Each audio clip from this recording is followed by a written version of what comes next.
The college campus was buzzing with the kind of energy that you can only find in a place overflowing with young dreams and ambitions. That's where I met Ethan. We were both gunning for the same scholarship, the kind that not only covered tuition, but also bragging rights. It was big, it was what every nerd in our batch was after. And boy, did we clash over it. Seriously, Ethan? You think you can outdo me on the thesis? Dream on. I'd scoff at him across the library, my eyes barely lifting from my laptop. He'd just grin, that annoyingly confident smirk that drove me nuts. Ava, I'll see you at the finish line. Better bring your A-game. We were both stubborn as hell, each convinced we were the rightful winner of that grant. Our debates got so heated, sometimes I thought we'd end up setting the lecture halls on fire with our arguments. Your argument on the economic theories is so half-baked, I could serve it for breakfast, Ethan once told me during a mock debate. The class had erupted in laughter, and I could feel my cheeks burning, not just from embarrassment but from the raging fire to prove him wrong. Oh, please, your so-called innovative perspective is just recycled trash. Heard it all before, Ethan, I shot back, not missing a beat. It wasn't just about the scholarship, it was a battle of wits, pride, and, unbeknownst to us at the time, a budding attraction that neither of us wanted to admit. Our rivalry was the talk of the campus. We were always at each other's throats, challenging one another to do better, be smarter. But as the final decision on the grant neared, something shifted between us. Maybe it was the late-night study sessions that ended in shared coffee breaks, or the way we'd inadvertently learn more about each other's lives beyond the books. You know, for a smartass, you're not that bad, I found myself saying one night as we left the library together, the campus quiet around us. Ethan chuckled, shoving his hands in his pockets. Look who's talking. I've seen you help the freshmen with their assignments. Not the heartless competitor everyone thinks. It was strange, this new dynamic. Our banter softened, tinged with a reluctant respect that slowly melted into something warmer. When the day of the scholarship announcement came, we sat next to each other, an unspoken truce between us. May the best man, or woman, win, Ethan whispered, his hand brushing mine. I remember the rush of emotions when they called my name. But what stood out more was the genuine smile on Ethan's face. Guess you were the best man after all, he said, his laughter mingling with mine. From that day forward, our relationship took a new turn. We were still competitive, but it was different. We challenged each other to be better, supported each other's dreams. Our arguments turned into discussions, our banter into inside jokes. And somewhere along the line, we stopped being rivals and started being something more. Moving in together was the easiest decision we'd ever made. It felt like the natural next step, a testament to how far we'd come from those two hot-headed students who couldn't stand to be in the same room unless it was to argue over academic theories. Our friends were shocked. You too? Really? They'd ask, disbelief written all over their faces. Yeah, really, we'd say, exchanging looks that spoke volumes of the journey we'd been on. From rivals to roommates to, dare I say, soulmates. Living with Ethan was like being in our little bubble. But bubbles are delicate, and ours was no exception, especially when it came to dealing with his folks. Martha and John were as traditional as they come, and our choice to live together without the whole marriage shebang didn't sit well with them. Not at all. It was like a broken record every time we saw them.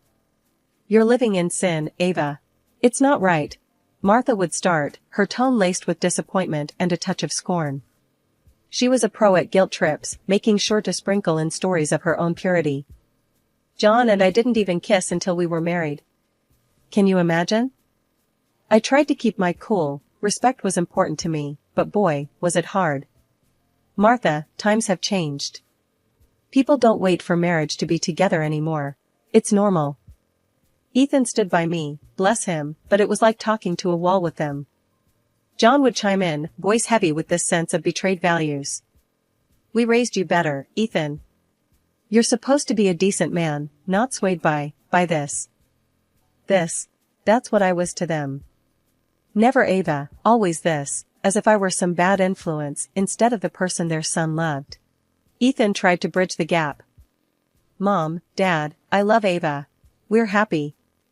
Can't you just be happy for us? But nope, it was like everything he said just bounced off them. Martha, with her knack for drama, would clutch at her pearls, literally. Happy? How can we be happy when you're living in sin? It's not right, Ethan. You know it's not. The worst part? Ethan was caught in the crossfire. His folks made it seem like I had him under some spell. You've changed, son. This isn't you, John would say, shaking his head like Ethan was some puppet gone rogue. And me? I was trying not to lose it. I respected their beliefs, sure, but the constant judgment was a drag. I told Ethan as much. I get where they're coming from, but I'm not the enemy here. We're just living our lives. I know, he'd sigh, looking like he was carrying the world on his shoulders. It's just, they're my parents. I wish they could see how good we are together. In the end, it felt like we were stuck in this loop. Us trying to live our lives, them seeing it as some personal affront. It was exhausting, dealing with the endless lectures and the not-so-subtle digs at our life choices. But what could we do? They were his parents, and no amount of reasoning seemed to make a dent. So we kept on, living our sinful life, hoping one day they'd come around. Or at least, stop making every dinner feel like a trial where we were always found guilty. Just when I thought Martha and John's nagging couldn't get any worse, they hit us with a new plan. You both need guidance, Martha announced one evening, her tone more determined than ever. We've arranged for you to meet with Father Mike. He'll set you straight. Ethan and I exchanged a look. The kind that said, "Are you kidding me?" without needing words. Mom, really? We don't need a priest to tell us how to live our lives. Ethan tried to reason, his patience wearing thin. But Martha was on a mission, and when Martha got going, there was no stopping her. It's not up for discussion, Ethan. You're going, and that's final. It's for your own good. So there we were, a few days later, sitting uncomfortably in Father Mike's office, a cozy little room filled with religious books and those cliché inspirational posters. Father Mike was a kind-looking man, but the situation was just absurd.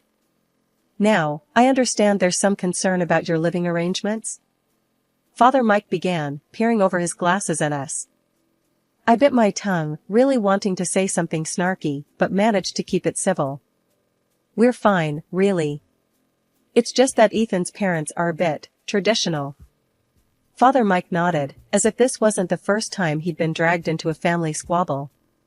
Marriage is a sacred union, but so is love and respect for one another. Are you two committed to each other? Ethan took my hand, giving it a reassuring squeeze. Yes, we are. Completely. The priest smiled, then turned to some of his books, probably looking for some wise quote to throw at us. But before he could get into it, Ethan cut in. Look, Father, we appreciate what you're trying to do, but we're happy. Isn't that what matters? Father Mike looked at us, then, after a long pause, he closed his book. You're right. Happiness and commitment are what truly matter. Maybe it's not me who needs to guide you, but perhaps I can help your parents understand your choices. That meeting didn't magically fix everything, but it was a start. Or so we thought. Martha and John thanked Father Mike for his time, but seemed to ignore the whole happiness and commitment are what truly matter part. Instead, they focused on the sacred union bit. See? Even Father Mike agrees. You two need to get married, Martha insisted, completely missing the point. Ethan and I just looked at each other, the reality of the situation sinking in. No matter what we did, it seemed like his parents would never be satisfied. It was like banging our heads against a brick wall. Let's just get married and get it over with, I muttered to Ethan on our way home, half joking, but also half desperate for some peace. Ethan sighed, the weight of the world on his shoulders. I'll do anything if it means they'll finally leave us alone. Little did we know, that decision to give in would open a whole new can of worms. But at that moment, all we wanted was a break from the constant pressure. If a wedding was what it took, then so be it. The wedding was something straight out of a fairy tale, or so I thought. I pulled out all the stops to make sure it was an event that would make Martha and John happy, given their traditional views. The church was decked out in flowers, the music was solemn yet uplifting, and I was dressed in a gown that was the very definition of elegance.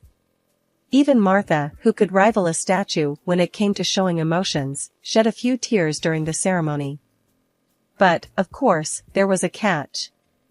My friends, who'd been my rock through this whole ordeal, came dressed to kill. They looked amazing, but apparently, their style was a bit too much for Martha. "Did you see how they're dressed?" she whispered to me, right in the middle of the reception. "It's a wedding, not a nightclub." I could feel my cheeks burning, not sure if it was from anger or embarrassment. "Martha, they're my friends. They're here to celebrate with us. Can we just focus on that?" She clucked her tongue, shaking her head like I'd just failed the world's easiest test. "I'm just saying. A little modesty wouldn't hurt." After we caved and got hitched, Martha and John must have thought they snagged an all-access pass to our place. No kidding, they started popping by every single day. If you ever needed a live demo of what too much looks like, this was it. One Saturday morning, there's a knock that could wake the dead. I'm talking 6 a.m., and these two are at our door like they're about to miss a flight. Ethan, barely awake, trudges to the door, and there they are, bright and chipper. "Good morning. We thought we'd spend the day together." Martha chirps, pushing past Ethan like it's the most normal thing in the world. I'm in the kitchen, drowning my sorrows in coffee, when John starts critiquing my choice of breakfast. "You know, a hearty breakfast is important." Is this even food?"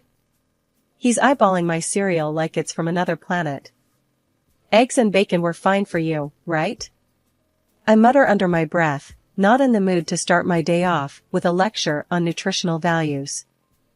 Then, Martha, bless her heart, decides to give me a rundown on cleanliness.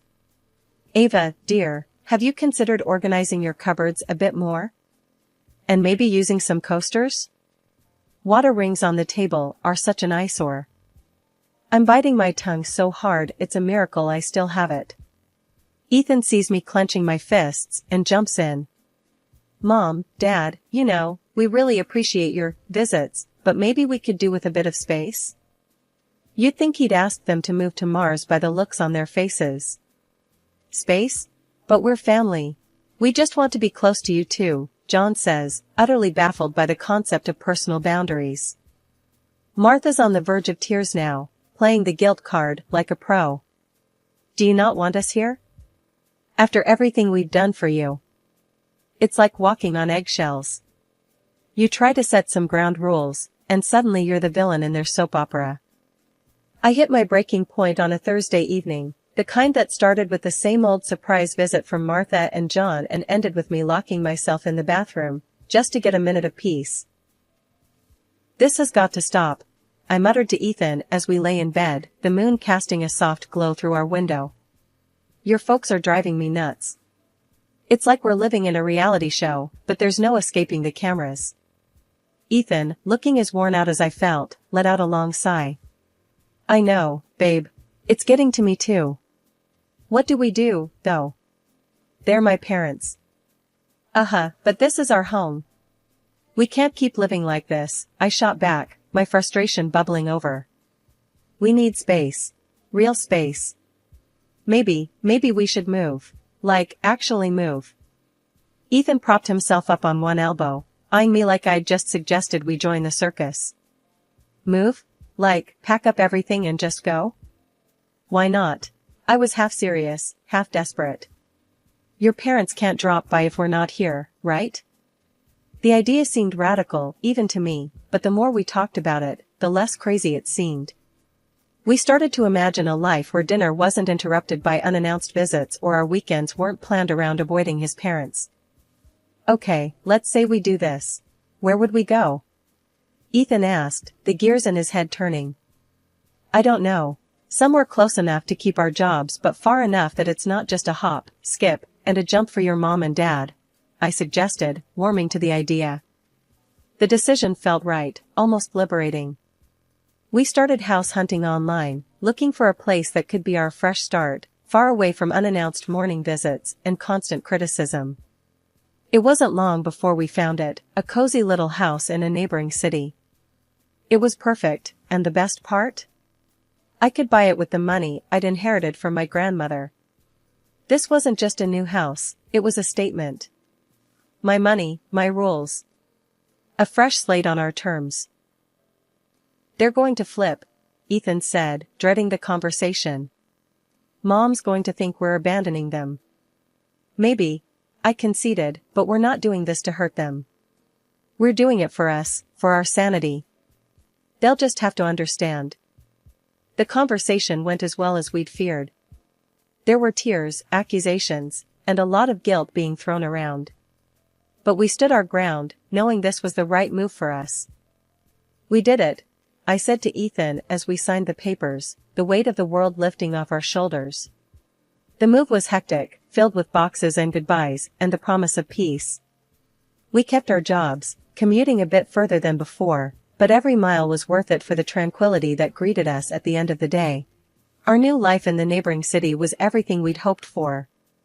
We fell back into our old rhythms, enjoying the quiet and the privacy we'd missed so much. The in-laws? We kept in touch through the internet, a safe buffer that allowed us to control the narrative and the visits.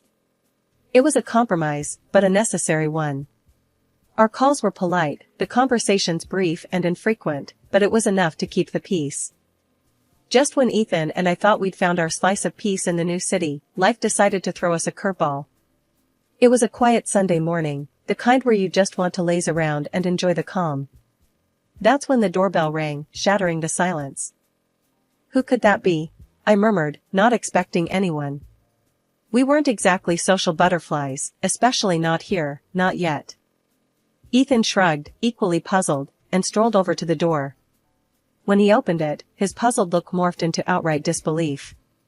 There, on our doorstep, stood Martha and John, each with a suitcase bigger than the last time they'd criticized our breakfast choices. Surprise! Martha exclaimed, her smile wide enough to split her face. John just nodded, his usual taciturn self, but even he seemed to wear a small grin. How did you? Why? Ethan's eloquence was gone, replaced by staccato confusion. We've decided to move in. Martha declared as if announcing they'd won the lottery. It's time we all lived together, as a family should. My mind raced. This had to be a joke, a very bad one. Move in? With us? I echoed, hoping I'd misunderstood. Yes, dear. We sold our house. We're here to stay, Martha said, pushing past Ethan, making herself at home as if she hadn't just dropped a bombshell on our doorstep. Ethan and I exchanged a look of sheer panic. You can't just decide to move in with us, I managed to say, finally finding his voice. Martha and John weren't just shocked at our refusal, they were outraged. You can't possibly expect us to leave. We're family, and this house, it's as much our son's as it is yours, Martha asserted, her voice a mix of indignation and disbelief. John, usually more reserved, joined in with a surprising fierceness. Exactly. Ethan's our son, and you're living here, thanks to him. You're just a freeloader, making decisions that aren't yours to make. I could barely contain my laughter, not because it was funny, but because of the sheer audacity. Ethan's face was a picture of shock, turning to me with wide eyes as if to say, "Are they serious?" Hold on a minute, I said, still chuckling as I went to retrieve a folder from our home office. I flipped it open to a very important document, the deed to the house. I made sure they could see it clearly. See this? This house was bought with the money I inherited from my grandmother. I am the sole owner. So, actually, it's entirely up to me who lives here. And you, I pointed squarely at Martha and John, are not staying. Martha's mouth opened and closed like a fish out of water, while John's face turned a shade of red I hadn't seen before. Ethan stepped beside me, a proud yet stern look on his face. You heard her. Ava bought this house. Not me, not us, Ava. And we've decided together that moving in uninvited isn't an option. After I dropped the bombshell about owning the house, Martha tried to play her final card, all but declaring squatters' rights on account of Ethan living with me. He's our son. We have every right to be wherever he is. We're family, and that means we stay together, she announced, puffing up like a peacock. I couldn't help it, a laugh escaped me, before I could clamp it down. This was it, the moment I'd been keeping close to the chest for just such an occasion. Well, here's a fun fact for you, I said, the smile on my face growing wider by the second. Ethan and I?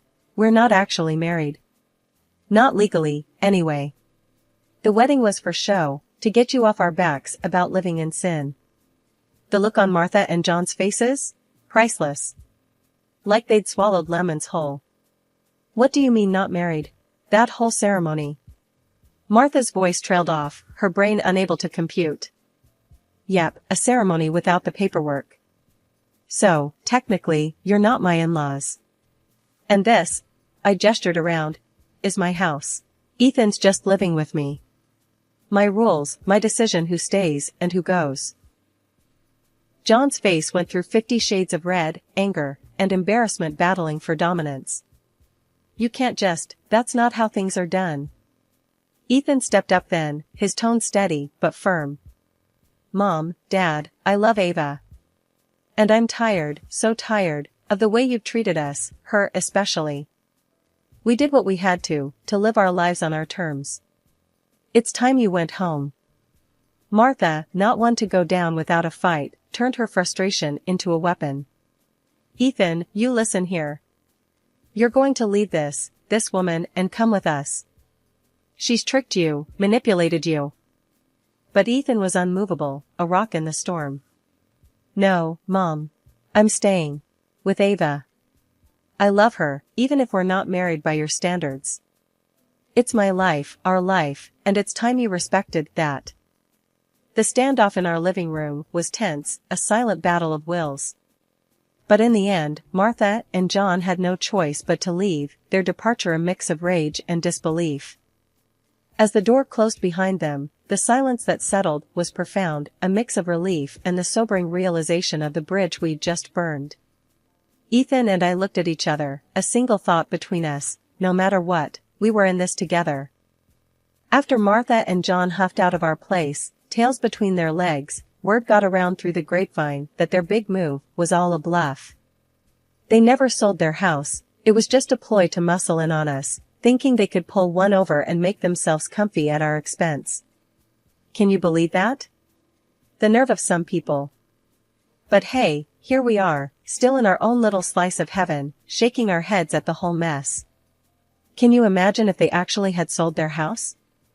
I said to Ethan one evening, the two of us sprawled out on the couch, enjoying the peace and quiet. Ethan chuckled, a deep, hearty sound that filled the room. That would have been a disaster. Good thing they're too attached to their precious home to actually go through with it. We got to talking about the future, just the two of us, figuring out where we go from here. So, what do you think about making it official, after you, if we're lucky enough to have a kid? Ethan asked, a bit hesitantly. I thought about it, turning the idea over in my mind. I guess. Might make things simpler, paperwork-wise. But I don't need a piece of paper to tell me I'm yours. Yes, I feel the same. It's just us, Ava. Always has been, always will be. Screw anyone who thinks they can dictate how we live our lives, Ethan said, his voice firm with conviction. It was settled then. We'd cross that bridge when we came to it, but for now, we were content. Just Ava and Ethan against the world, no legal documents needed to validate what we had. Our love was the real deal, stamps in the passports or not. And as the days turned into weeks, and the weeks into months, that feeling of us against the world only grew stronger. We were a team, and nothing, not even sneaky in-laws with their bizarre schemes, could tear us apart. As for Martha and John, well, they kept their distance. Maybe they learned their lesson, maybe not. But one thing was for sure, Ethan and I were untouchable, living our lives on our own terms, in our own time. The future looked bright from where we were sitting, a blank canvas ready to be filled with love, laughter, and maybe, just maybe, the pitter-patter of tiny feet. But until then, we were just fine, enjoying the peace, thankful for every quiet moment we had together in our little sanctuary.